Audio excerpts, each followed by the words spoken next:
আকাশবাণী কলকাতা। স্থানীয় সংবাদ পড়ছি নমামি বসুরুদ্র। প্রথমে বিশেষ বিশেষ খবর। রাজ্যে এসআইআর এর প্রথম পর্বে এখনো পর্যন্ত প্রায় 3,33,000 ভোটারের শুনানি সম্পন্ন হয়েছে। তৃণমূল কংগ্রেসের মদতেই 100 দিনের কাজ সহ বিভিন্ন কেন্দ্রীয় প্রকল্পে টাকা লুট হয়েছে বলে বিরোধী দলনেতা শুভেন্দু অধিকারী অভিযোগ করেছেন। পশ্চিমবঙ্গে আইন শৃঙ্খলা সম্পূর্ণ ভেঙে পড়েছে বলে কেন্দ্রীয় বিজেপি নেতৃত্বের দাবি। পুর নিয়োগ দুর্নীতি মামলায় আলিপুর বিশেষ আদালতে চূড়ান্ত চার্জশিট জমা দিয়েছে সিবিআই। সুপ্রিম কোর্টের নির্দেশ সত্ত্বেও আরজিকর মেডিকেল কলেজে পোস্টিং না পাওয়ায় চিকিৎসক অনিকেত মাহাতো রাজ্য সরকারের সিনিয়র রেসিডেন্টশিপ ছেড়ে দেওয়ার সিদ্ধান্ত নিয়েছেন। উত্তরবঙ্গের দার্জিলিংয়ে আগামী 3 দিন বিক্ষিপ্তভাবে হালকা বৃষ্টি বা হালকা তুষারপাতের সম্ভাবনা। আসি বিস্তারিত খবরে। রাজ্যে ভোটার তালিকার বিশেষ নিবিড় সংশোধন প্রক্রিয়ার শুনানি পর্ব চলছে। প্রথম পর্বে শুনানির জন্য চিহ্নিত 32 লক্ষ আনম্যাপড ভোটারের মধ্যে প্রায় 3,33,000 ভোটারের শুনানি সম্পন্ন হয়েছে বলে রাজ্যের মুখ্য নির্বাচনী আধিকারিকের দপ্তর সূত্রে জানা গেছে। প্রায় 20,05,000 নোটিশ ইতিমধ্যেই ভোটারদের হাতে পৌঁছে গেছে। মোট 30,20,000 শুনানির নোটিশ পাঠানো হবে। 4,500-এর বেশি মাইক্রো অবজারভারের কড়া নজরদারিতে রাজ্য জুড়ে মোট 3,234 কেন্দ্রে শুনানি চলছে।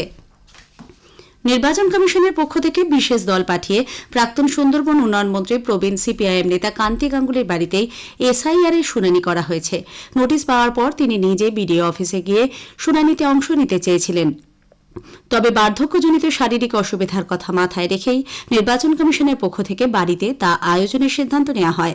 আজ দুপুর 1:45 নাগাদ দক্ষিণ 24 পরগনার রায়দিঘির মথুরাপুর 2 নম্বর ব্লকের কুমড়োপাড়া এলাকায় তার বাড়িতে পৌঁছয় নির্বাচন কমিশনের দল। এসআইআর প্রক্রিয়া এলআইসি আধিকারিকদের নিযুক্তি নিয়ে নির্বাচন কমিশনের সিদ্ধান্তকে চ্যালেঞ্জ জানিয়ে কলকাতা হাইকোর্টে মামলা দায়ের হয়েছে। এলআইসি ডেভেলপমেন্ট অফিসারের এসআইআর প্রক্রিয়া থেকে বাদ দেওয়ার আবেদন জানানো হয়েছে। গোটা প্রক্রিয়া চলাকালীন এলআইসির কাজ থেকে বিরত থাকলে ডিও বা ডেভেলপমেন্ট অফিসারদের একাধিক সমস্যায় পড়তে হবে, ফলে তাদের আর্থিক ক্ষতি হবে বলে দাবি। সে কারণেই এসআইআর এর কাজ থেকে অব্যাহতি চেয়েছেন তারা। বিচারপতি অমৃতা সিনহার এজলাসে আগামী সপ্তাহে মামলার শুনানি হতে পারে। তৃণমূল কংগ্রেসের মদতেই 100 দিনের কাজ সহ বিভিন্ন কেন্দ্রীয় প্রকল্পে টাকা লুট হয়েছে বলে বিরোধী দলনেতা শুভেন্দু অধিকারী অভিযোগ করেছেন। মালদা চাঁচলে আজ এক জনসভা থেকে রাজ্য সরকারের বিরুদ্ধে সরব হন তিনি। শুভেন্দুবাবু বলেন, আগামী বিধানসভা নির্বাচনে বিজেপি ক্ষমতায় এলে আবাস যোজনায় বরাদ্দের পরিমাণ বাড়ানো হবে। গরিব মানুষের জীবনে প্রকৃত পরিবর্তন আসবে। বাংলায় ভুয়ো জব কার্ড তৈরি করে কেন্দ্রের বরাদ্দকৃত অর্থ ভিন রাজ্যের পাশাপাশি বাংলাদেশিদের কাছে পৌঁছে গেছে বলেও অভিযোগ করেন তিনি। 14 থেকে 22 নরেন্দ্র মোদীজি মনরেগাতে 100 দিনের কাজ টাকা দিয়েছে 54,000 কোটি। কোথায় গেল টাকা? 1,25,00,000 ভুয়া জব কার্ড বিহারের লোক এখান থেকে টাকা তুলে নিয়ে চলে গেছে। বাংলাদেশের লোক এখান থেকে টাকা তুলে নিয়ে চলে গেছে।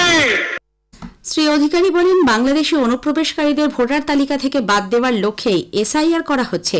ইতিমধ্যেই 58 লক্ষ নাম বাদ গেছে।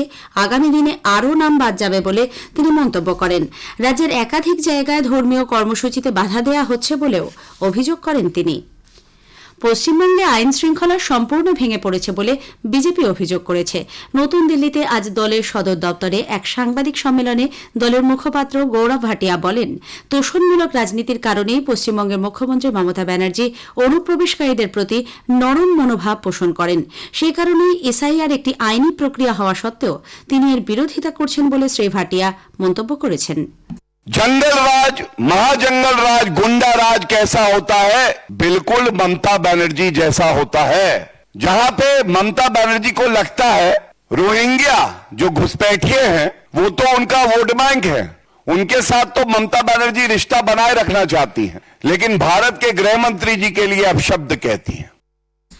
রাজ্যে আসন্ন বিধানসভা নির্বাচনে ক্ষমতায় আসার জন্য একযোগে লড়াই করতে হবে বলে বিজেপির কেন্দ্রীয় কমিটির সদস্য অভিনেতা মিঠুন চক্রবর্তী মত প্রকাশ করেছেন।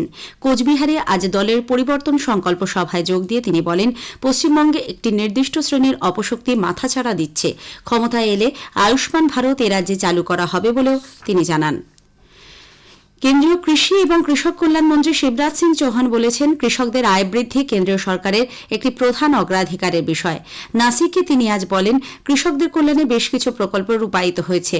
কৃষিক্ষেত্রকে মজবুত করার জন্য প্রয়োজনীয় সব রকম প্রয়াস অব্যাহত থাকবে বলে মন্ত্রী আশ্বাস দেন। विकसित भारत जी राम जी, इस हमने मनरेगा का भी तय किया। आजीविका मूलक कामों में भी उसको लगाएंगे। तो अगर कहीं शहर से कोई काम कर रहा है, उनको शहर की जरूरत है तो शहर बनाएंगे, खेत में तालाब की जरूरत है तो हम तालाब बनाएंगे। अब इसका और योजनाओं का कन्वर्जेंस करेंगे। अभी क्या अलग अलग विभाग अलग अलग दिशाओं में चले जाते हैं। अब हमने तय किया कि सारे विभाग मिलकर बैठे एक दिशा में चले, ताकि हम किसान की गरीबी दूर कर सके, उनकी आमदनी बढ़ा सके। স্থানীয় সংবাদ শুনছেন আকাশবাণী কলকাতা কেন্দ্র থেকে। আমাদের সংবাদ শোনা যাবে ইউটিউব চ্যানেল আকাশবাণী সংবাদ বাংলা, ফেসবুক ও ইনস্টাগ্রাম আকাশবাণী সংবাদ কলকাতা এবং এক্স হ্যান্ডেল এআইআর নিউজ কলকাতাতে। পুর নিয়োগ দুর্নীতি মামলায় আলিপুরের বিশেষ আদালতে চূড়ান্ত চার্জশিট জমা দিল সিবিআই। এক আইএএস আধিকারিক জ্যোতিষ্মান চট্টোপাধ্যায় সহ মূল অভিযুক্ত অয়ন শীলের সংস্থার নাম রয়েছে চার্জশিটে। জ্যোতিষ্মান চট্টোপাধ্যায় 2017 সাল থেকে 19 সাল পর্যন্ত পুর নগর উন্নয়ন দপ্তরের দায়িত্বে ছিলেন। 2018 সালে সেপ্টেম্বর মাসে ডিরেক্টর হিসেবে নিযুক্ত হন তিনি। পুর নগর উন্নয়ন দপ্তরের ডিএলপির হাত ধরেই এই নিয়োগ চূড়ান্ত হয়। তদন্তে নেমে তার বাড়ি থেকে বেশ কিছু গুরুত্বপূর্ণ নথি উদ্ধার হয়েছে। সেই সূত্রেই চার্জশিটে নাম রয়েছে জ্যোতিষ্মানের। এর আগে প্রথম চার্জশিটে নাম ছিল অয়নশীল ও দক্ষিণ দমদম পুরসভার প্রাক্তন চেয়ারম্যান পাঁচু রায়ের।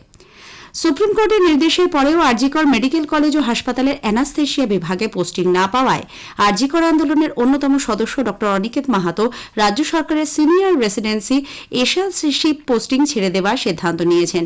আজ কলকাতায় এক সাংবাদিক বৈঠকে তিনি বলেন, রাজনৈতিক প্রতিহিংসা চরিতার্থ করতেই রাজ্য সরকার তাঁর চিকিৎসক পেশাকে শেষ করে দিতে চাইছে। এর প্রতিবাদেই তাঁর এই সিদ্ধান্ত। West Bengal junior doctor fund যে ট্রাস্ট, সেই ট্রাস্টকে নিয়ে তো রাজ্য সরকার নানান অভিযোগ করেছিল, কিন্তু বিধাননগর থানা, বিধাননগর কোর্ট সেই জায়গাতে সম্পূর্ণরূপে খারিজ করেছে। তাহলে স্বাভাবিকভাবে রাজনৈতিক প্রতিহিংসা যে শুধু আমার উপর হচ্ছে, এ কথা তো আমি কখনোই বলতে পারি না। West Bengal junior doctor fund প্রত্যেকটা সাথী, প্রত্যেকটা জায়গাতে এই সংগঠনকে রাজ্য সরকার নানানভাবে মেলায়ন করার চেষ্টা করেছে। তার শিকারের মধ্যে আমিও। রাজ্যের একমাত্র চীনা স্কুল দখল করে রাখার অভিযোগে রাজ্য সরকারের বিরুদ্ধে ক্ষোভ প্রকাশ করেছে কলকাতা হাইকোর্ট। 2024 সালের 8ই আগস্ট রাজ্যকর হাসপাতালে তরুণী চিকিৎসককে ধর্ষণ ও নৃশংস হত্যার পর নিরাপত্তার স্বার্থে সেখানে কেন্দ্রীয় বাহিনী মোতায়েনের নির্দেশ দিয়েছিল সুপ্রিম কোর্ট। এরপরই রাজ্য সরকার দু কোম্পানি সিআইএসএফ জওয়ান থাকার জন্য ট্যাংরার এই স্কুলটিকে বেছে নেয়। নিয়মিত পঠন পাঠন না হওয়াই ছিল এর মূল কারণ, কিন্তু 2 মাসের জন্য স্কুল নিয়ে তা এখনও আটকে রাখা হয়েছে বলে অভিযোগ করেছে কর্তৃপক্ষ। একাধিকবার আবেদন নিবেদন সত্ত্বেও কোনো কাজ না হওয়ায় রাজ্যকে অবিলম্বে স্কুল ছাড়ার আর্জি জানিয়ে হাইকোর্টের দ্বারস্থ হয়েছে তারা। আগামী 14 জানুয়ারি রাজ্যকে নিজেদের সপক্ষে নথি পেশের নির্দেশ দিয়েছেন বিচারপতি কৃষ্ণা রাও। ওই দিন সুপ্রিম কোর্টের এ সংক্রান্ত নির্দেশের কপিও রাজ্যকে পেশ করতে হবে। প্রদেশ কংগ্রেস সভাপতি শুভঙ্কর সরকার আজ কলকাতার মৌলালিতে একটি হাসপাতালে তামান্না খাতুনের মাকে দেখতে যান ও তার শারীরিক অবস্থার খোঁজখবর নেন। পরে সাংবাদিকদের প্রশ্নের জবাবে শুভঙ্কর বাবু বলেন, বিগত কালীগঞ্জ বিধানসভা উপনির্বাচনের শেষ পর্যায়ে বোমার আঘাতে 10 বছরের স্কুল ছাত্রী তামান্না খাতুনের মৃত্যুর ঘটনায় তামান্নার মা অবসাদে আত্মঘাতী হওয়ার চেষ্টা করেন। দুষ্কৃতীরা এখনও দাপিয়ে বেড়াচ্ছে বলেও অভিযোগ করেন তিনি। উল্লেখ্য, তৃণমূল কংগ্রেসের বিজয় মিছিল থেকে ছোঁড়া বোমার আঘাতে মৃত্যু হয় তামান্নার। অভিযুক্ত 24 জনের মধ্যে এতদিনে গ্রেপ্তার হয়েছে মাত্র 10 জন। উত্তরবঙ্গের দার্জিলিংয়ে আগামী 3 দিন বিক্ষিপ্তভাবে হালকা বৃষ্টি বা হালকা তুষারপাতের সম্ভাবনা রয়েছে। কালিম্পং এবং জলপাইগুড়ি জেলায় রয়েছে হালকা বৃষ্টির সম্ভাবনা। উল্লেখ্য, উত্তর পশ্চিম বাংলাদেশ এবং সংলগ্ন হিমালয় পাদদেশীয় এলাকায় বাতাসের উপরিভাগে একটি ঘূর্ণাবর্ত তৈরি হয়েছে। এদিকে দক্ষিণবঙ্গের ন্যূনতম তাপমাত্রা আগামী 2-3 দিনে 2 থেকে 3 ডিগ্রি পর্যন্ত বাড়তে পারে বলে আলিপুর আবহাওয়া দপ্তর জানিয়েছে। আজ আলিপুরে সর্বোচ্চ তাপমাত্রা রেকর্ড করা হয় 23.2 ডিগ্রি সেলসিয়াস, স্বাভাবিকের থেকে প্রায় 2 ডিগ্রি কম। আগামী 5 দিন উত্তরবঙ্গের জেলাগুলিতে এবং আগামী 2 দিন দক্ষিণবঙ্গের প্রায় সব জেলাতেই হালকা থেকে মাঝারি কুয়াশার সম্ভাবনা। শেষ করার আগে স্থানীয় সংবাদের বিশেষ কিছু অংশ আরও একবার। রাজ্যে এসআইআর এর প্রথম পর্বে এখনো পর্যন্ত প্রায় 3,33,000 ভোটারের শুনানি সম্পন্ন হয়েছে। পুর নিয়োগ দুর্নীতি মামলায় আলিপুর বিশেষ আদালতে চূড়ান্ত চার্জশিট জমা দিয়েছে সিবিআই। সুপ্রিম কোর্টের নির্দেশ সত্ত্বেও আরজিকর মেডিকেল কলেজে পোস্টিং না পাওয়ায় চিকিৎসক অনিকেত মাহাতো রাজ্য সরকারের সিনিয়র রেসিডেন্টশিপ ছেড়ে দেওয়ার সিদ্ধান্ত নিয়েছেন। উত্তরবঙ্গের দার্জিলিং জেলায় আগামী 3 দিন বিক্ষিপ্তভাবে হালকা বৃষ্টি বা হালকা তুষারপাতের সম্ভাবনা। স্থানীয় সংবাদ শেষ হলো। এরপর খেলার খবর 8টা বেজে 10 মিনিটে।